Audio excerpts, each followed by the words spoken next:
Bismillahirrahmanirrahim. Okay, lines 4 till 5, 6. We'll do about 46. Okay, so follow with me in your Quran. So the first letter, kha, is a full mouth letter. So you can't say kha, it's kha. Can you say that? Kha. Yeah, and the Allah has to be full mouth as well.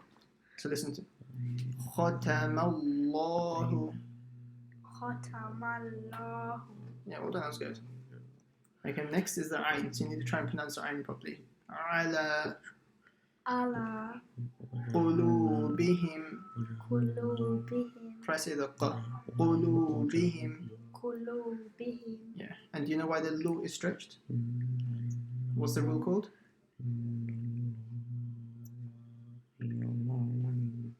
Where's the writing gone? Well, my writing disappeared.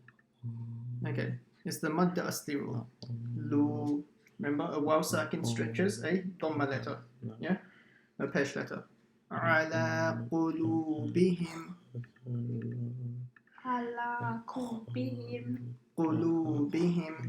qulubihim. Next one. Wa ala sam'ihim. Sam'ihim. No, I. Sam'ihim.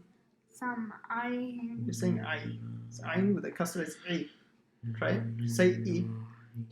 Similar to that, but with an ayn sound. Sam'ihim. Sam'ihim. Better than before. Yeah. So let's try the whole box. Wa ala sam'ihim. Wa ala sam'ihim. You're saying I again. You're giving a fatha sound. Sam'ihim. Sam'ihim. It's better to say I. Say I. That same sound, but with an I. Sam'i. Sam'ihim. Yeah, that was good. You got it. Okay. Next one. Wa'ala absarihim. Abswarihim. Ghishawa. Kishawa. See that za? That's a pause sign, so you can pause there. That's why. Remember we learned a rule in the qaida. When you stop at a round ta, you change it into a ha sakin, isn't it? That's why I made that into a ha sakin.